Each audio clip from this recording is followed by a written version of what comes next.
कौन से केस आज तक ये सारे के सारे उलमाए सू और ये जितने ओवैसी साहब हैं और दूसरे साहब हैं, कौन सा वक्फ का केस आज तक ये जीते हैं? एक भी, जिसमें ये है कि जहां एक भी नॉन मुस्लिम नहीं हो सकता था वहां आप 3 और 4 आ जाएंगे। इसको ये रिलीफ बता रहे हैं, शर्म से डूब नहीं मरते ये लोग, इनको शर्म नहीं आती और कितना धोखा देंगे ये पूरे देश को भी और सब संविधान को भी। कम से कम बोलते रहे हम हार गए, सुप्रीम कोर्ट में हम लोग हार गए, ये तो कह दें ताकि लोग अपना आंदोलन करके अपनी प्रॉपर्टीज बचा सकें। ये भी नहीं कह रहे, मतलब अब जाके मुस्लिम कम्युनिटी सो जाए घर पे अपने और सारी वक्फ की प्रॉपर्टीज अडानी अंबानी यूसुफ लुल्लू लूट के ले जाए। एक बार वक्फ है वो ता कयामत वक्फ ही रहेगा। ये प्रावधान क्या है आज? जवाब है नहीं। फिर भी इन लोगों को शर्म नहीं आती है, ये इसे जीत बता रहे हैं। दूसरा, वक्फ बाय यूजर क्या है आज?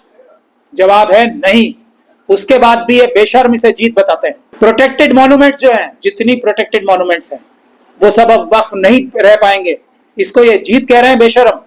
और आखिरी में डेफिनेशन ऑफ वक्फ ही जो है वो भी चली गई है, अब उसको भी ये जीत कह रहे हैं बेशर्म।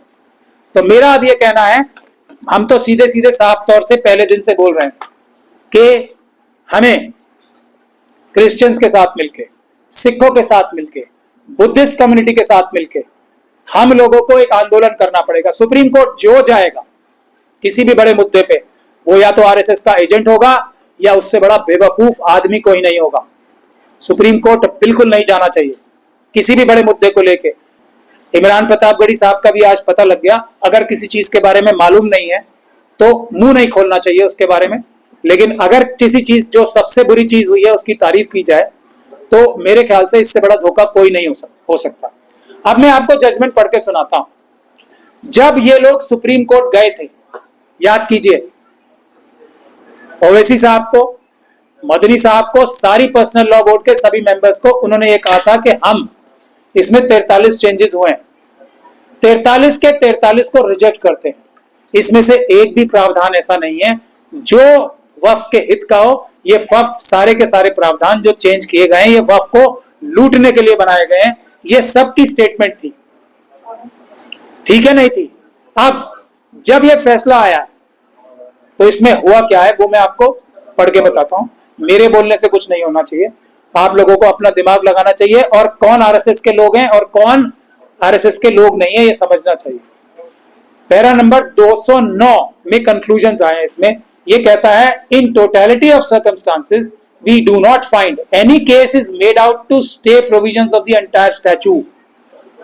हमने सब कुछ देख लिया, सारी बहस सुन ली और हम ये अब कहते हैं, सुप्रीम कोर्ट कह रहा है ये कि कोई भी केस नहीं बनता है वक्फ एक्ट को स्टे कराने में, और उसके बाद उसको जीत बता रहे हैं। बेशर्मी की हद है कोई। ये है धोखाधड़ी कि मुस्लिम कम्युनिटी अपनी प्रॉपर्टीज की हिफाजत ना करे, घर में जाके सो जाए क्योंकि हम सुप्रीम कोर्ट से केस जीत गए।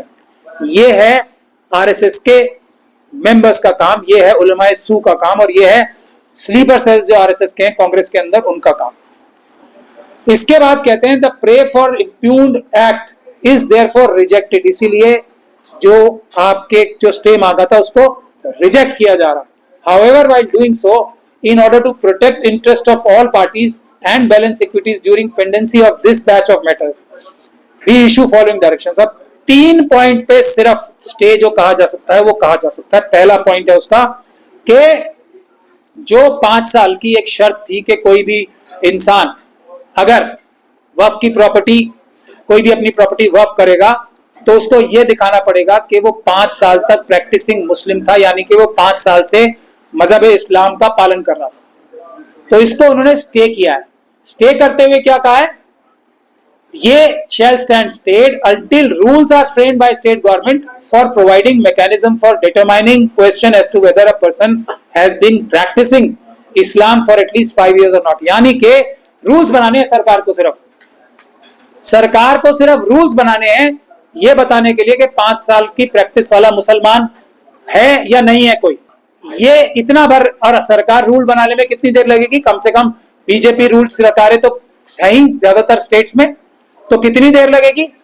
1 दिन, 2 दिन, 1 हफ्ता, 10 दिन, इससे ज्यादा कुछ नहीं। ये पहला स्टे है। दूसरा स्टे ये है कि ये वक्फ की प्रॉपर्टीज जो है सेक्शन 3 में, जिनको पहले ताकत थी जो ये जो कलेक्टर्स थे उन्हीं को ताकत थी कि एक बार किसी भी प्रॉपर्टी पे उंगली रख दी तो वो सरकारी प्रॉपर्टी हो जाएगी, और जब तक के इसका फैसला ना हो जाए जब तक वो सरकारी प्रॉपर्टी रहेगी। इसमें जो फैसला हुआ है वो ये हुआ है कि अब कलेक्टर की पावर नहीं रहेगी, एक डेजिग्नेटेड ऑफिसर जो होगा, जो स्टेट गवर्नमेंट बनाएगी, वो डेजिग्नेटेड ऑफिसर जो होगा वो कलेक्टर से ऊपर की रैंक का होगा। कोई सरकारी बनाएगी, कोई भी सरकारी अधिकारी जो कलेक्टर से ऊपर होगा, अब वो फैसला करेगा ये प्रॉपर्टीज वक्त की प्रॉपर्टीज हैं या नहीं है।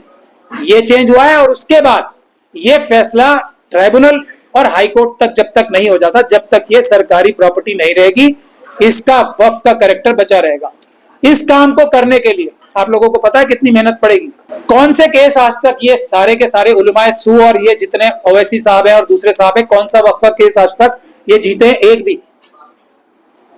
तो उसमें ज्यादा से ज्यादा जो रिलीफ मिला है वो 2 महीने, 3 महीने, 4 महीने, 5 महीने, 6 महीने या साल भर का।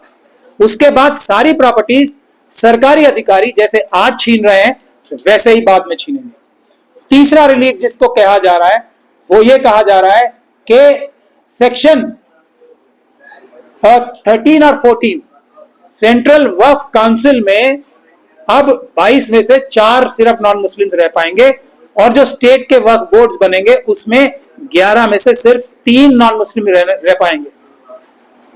ये बहुत बड़ा रिलीफ मान रहे हैं इसे, जिसमें यह है कि जहां एक भी नॉन मुस्लिम नहीं हो सकता था वहां अब 3 और 4 आ जाएंगे। इसको ये रिलीफ बता रहे हैं। शर्म से डूब नहीं मरते ये लोग, इनको शर्म नहीं आती, और कितना धोखा देंगे ये पूरे देश को भी और सब संविधान को भी। तो इसके अलावा कोई भी स्टे या कोई भी रिलीफ किसी को नहीं मिली है। अब मैं आपको यह बताता हूं कुछ मोटी मोटी चीजें जो चली गई इसमें, जिसका कोई जिक्र नहीं कर रहा, ना इमरान प्रतापगढ़ी, ना ये अरशद मदनी साहब और ना जयराम रमेश। पहली चीज क्या गई है इसमें, मैं तो ये सिर्फ थोड़ी सी बता रहा हूं, हालांकि 43 की 43 चीजें ऐसी थी जो कि आरएसएस और बीजेपी ने बहुत सोच समझ के, हम लोगों ने जो 2013 में एक्ट बनाया था उसको खत्म करने के लिए और उसको नेस्तो नाबूद करने के लिए ये सारे 43 प्रोविजन आए थे। 43 के 43 प्रोविजन ही जाने चाहिए थे। कम से कम बोल तो रहे हम हार गए, सुप्रीम कोर्ट में हम लोग हार गए, ये तो कह दें ताकि लोग अपना आंदोलन करके अपनी प्रॉपर्टीज बचा सकें। ये भी नहीं कह रहे, मतलब अब जाके मुस्लिम कम्युनिटी सो जाए घर पे अपने और सारी वक्फ की प्रॉपर्टीज अडानी अंबानी यूसुफ लुल्लू लूट के ले जाए। क्या आज की तारीख में once a Waqf always a वक्फ है? ये सबसे बड़ा प्रिंसिपल था ना वक्फ का, जो एक बार वक्फ है वो ता कयामत वक्फ ही रहेगा। ये प्रावधान क्या है आज? जवाब है नहीं। फिर भी इन लोगों को शर्म नहीं आती है, ये इसे जीत बता रहे हैं।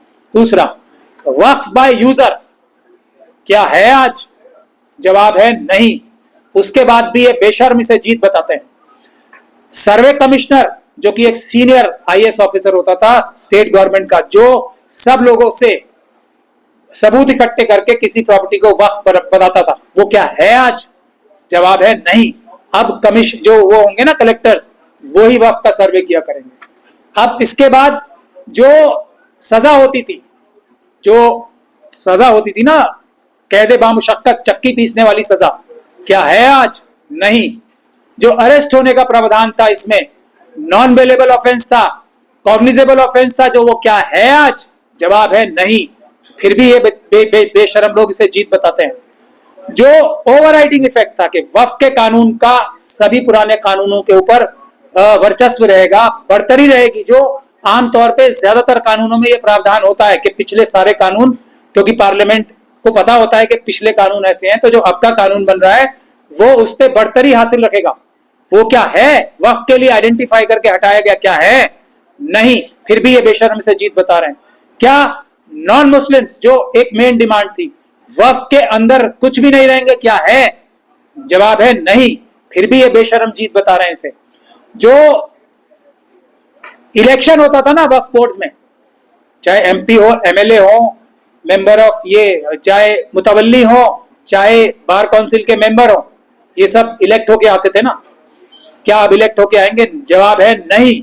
सरकारें ज्यादातर कौन सी सरकार है? भारतीय जनता पार्टी। और किसी की भी सरकार हो, जो वो नॉमिनेट करेगी किसी आदमी को, वो क्या ईमानदार आदमी को करेगी नॉमिनेट? जो एक इलेक्शन से थोड़ी बहुत ईमानदारी की बू आती थी ना वक्फ बोर्ड के मेंबर्स के अंदर, वो भी खत्म कर दी। और आज ये बेशर्म लोग इसे जीत बता रहे हैं अपनी, तो वो भी गया। अब तो चाहे, अब एक थे ना वो जो त्यागी बन गए थे, अब तो वो मुस्लिम भी नहीं है, त्यागी बन गए ना वो, अब वो भी वापस शिया वक्फ बोर्ड में उत्तर प्रदेश में आ सकते हैं। इसको जीत बता रहे हैं ये बेशरम लोग। अब तो वो नॉन मुस्लिम है ना, तब भी वक्फ बोर्ड में आ सकते हैं। तब तो उन्हें इस्तीफा देना पड़ा था ना, क्योंकि वो नॉन मुस्लिम बन गए थे। जिन्होंने कुरान के बारे में लिखा है, ऐसे लोग जो नॉन मुस्लिम है, जिन्होंने कुरान को नकारा है, ऐसे लोगों को मेंबर बनाया जाएगा। अब वो मुसलमान की शक्ल में हो या नॉन मुस्लिम की, उससे फर्क पड़ता है।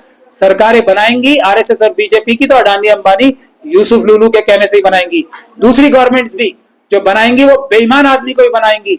इलेक्टेड आदमी फिर भी शायद कोई एक आध शरीफ निकल सकता है। इसको जीत कह रहे हैं वो। शेड्यूल कास्ट कम्युनिटी के लोग जो मुसलमान हैं, वो वक्फ नहीं कर पाएंगे, आप इसको जीत कह रहे हैं बेशरम। प्रोटेक्टेड मॉन्यूमेंट्स जो हैं, जितनी प्रोटेक्टेड मॉन्यूमेंट्स हैं, वो सब अब वक्फ नहीं रह पाएंगे, इसको ये जीत कह रहे हैं बेशरम। और आखिरी में डेफिनेशन ऑफ वक्फ ही जो है वो भी चली गई है, अब उसको भी ये जीत कह रहे हैं बेशरम। तो मेरा अब ये कहना है, हम तो सीधे सीधे साफ तौर से पहले दिन से बोल रहे हैं कि हमें क्रिश्चियंस के साथ मिलके, सिखों के साथ मिलके, बुद्धिस्ट कम्युनिटी के साथ मिलके हम लोगों को एक आंदोलन करना पड़ेगा। सुप्रीम कोर्ट जो जाएगा किसी भी बड़े मुद्दे पे, वो या तो आरएसएस का एजेंट होगा या उससे बड़ा बेवकूफ आदमी कोई नहीं होगा। सुप्रीम कोर्ट बिल्कुल नहीं जाना चाहिए किसी भी बड़े मुद्दे को लेके। मोदी जी और अमित शाह साहब ने और आरएसएस ने अडानी अंबानी और यूसुफ लुलू के साथ मिलके जो वक्फ एक्ट में चेंजेस कराए थे, जिसमें हमारे बहुत सारे उलमाए सू भी शामिल थे, इन सब लोगों ने साजिश करके, ओवैसी साहब ने, ये सब लोगों ने साजिश करके वक्फ की प्रॉपर्टीज हड़पने के लिए एक उम्मीद नाम का एक्ट बनवाया था मोदी जी और अमित शाह जी से, आरएसएस और बीजेपी से, जिसका नाम दिया था unified Waqf management empowerment efficiency and development act. हम लोगों ने तभी ये बोला था कि ये मुंह दिखाई के लिए नूरा कुश्ती हो रही है, ये सब लोग अंदर से मिले हुए हैं।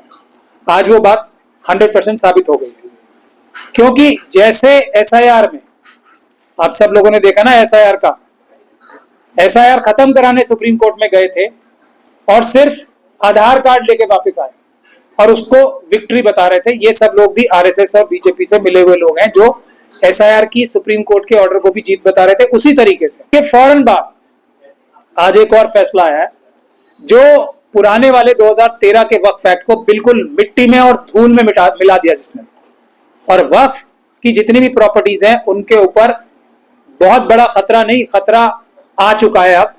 लेकिन ये हमारे सारे उलमाए सू, कांग्रेस के माइनॉरिटी सेल के प्रेसिडेंट साहब को तो क्या, अमीरान प्रतापगढ़ी जो शायर हैं, उनको तो मैंने देखा ये कि वो सुप्रीम कोर्ट में ही बोल रहे थे कि ये बहुत बड़ी जीत हुई हमारी। मैंने सोचा ये तो चलो ज्यादा इस विषय में जानकारी नहीं रखते, शायद कांग्रेस की ऑफिशियल वर्जन नहीं होगा।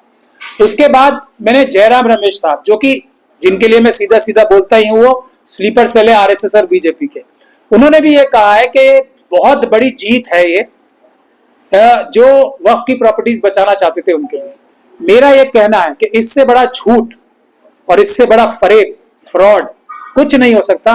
मुझे अरशद मदनी साहब के बारे में भी बताया गया, जिनको मैं उलमाए सू कहता हूं, उनके बारे में भी बताया गया कि उन्होंने भी इस जजमेंट का वेलकम किया।